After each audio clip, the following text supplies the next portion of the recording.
Trust me, it's a really, really good idea. Sadly, because the chiropractic profession, my profession, has done a horrible job at educating people on what chiropractic is and the benefits of chiropractic, many people, including most doctors and chiropractors, still believe chiropractic is about merely cracking necks and backs to make back pains and headaches go away. But there's so much more to it than that. I'm Dr. Feeman, and although you may know better, there's still something I want to talk with you about regarding chiropractic and when is the best time to begin chiropractic care. Here's the thing, because chiropractic is so largely misunderstood by the majority, the idea of being checked at a young age, even infancy, is somewhat of a foreign idea to the community. Let's face it, for most people, if they were to see a young child, or an infant for that matter, getting a specific gentle chiropractic adjustment in an office, they would begin, if they didn't understand truly what chiropractic was, or even for that matter what health was, they would question why would that child need to be under chiropractic care.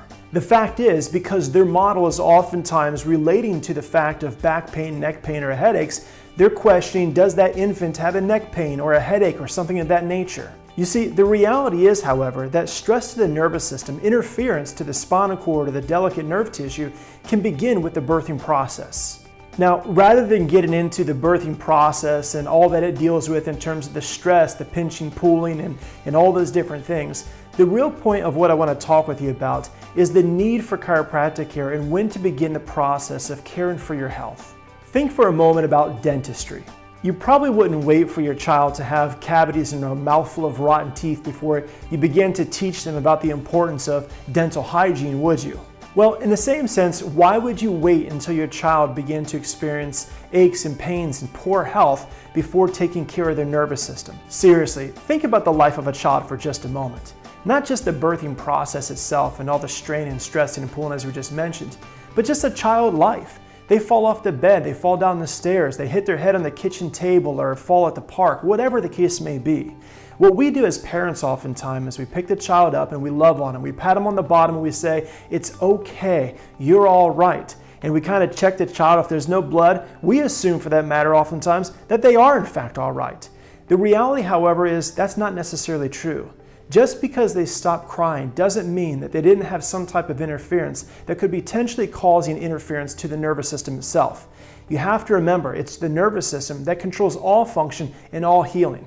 And when there's interference, what we would refer to as subluxation, it doesn't necessarily mean at that particular point that the patient, the child in that particular circumstance would get up and all of a sudden develop a heart issue or a lung issue or maybe allergies or something of that nature.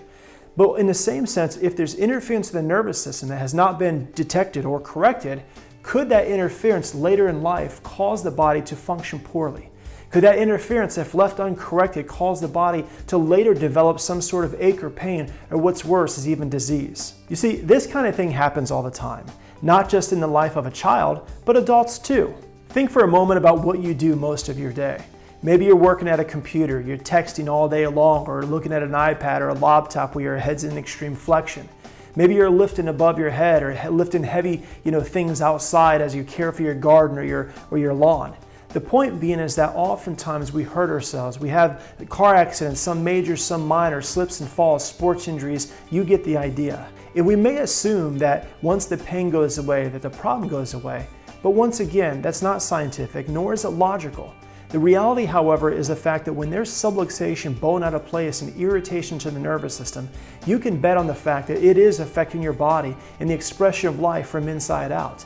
And maybe not now, but in the future, it could be causing you to have sickness and diseases that down the road appear, which started sometimes decades before. You see, getting your family checked for subluxation and irritation to the nervous system is one of the best things you could do for your family. Don't wait until a problem arises. Why wait until symptoms and sickness or disease show up before you start doing something for your health? Instead, avoid it altogether. Avoid the sickness, the suffering, the pains by being proactive where you're doing what you can. Choose the level of health you want for the people you love and care about the most. Whether it be your friends or your family or whoever it might be, today's a perfect day to get them scheduled to be able to have their nervous system checked. You and your family deserve a chance at having the most vibrant life, healthy life possible. Again, I'm Dr. Joel Feeman, here to empower you with truth and knowledge so you know without a doubt what it takes for you and your family to achieve the most amazing health and healing, the healing that not only you're capable of, but the healing that you deserve. Until next time, God bless.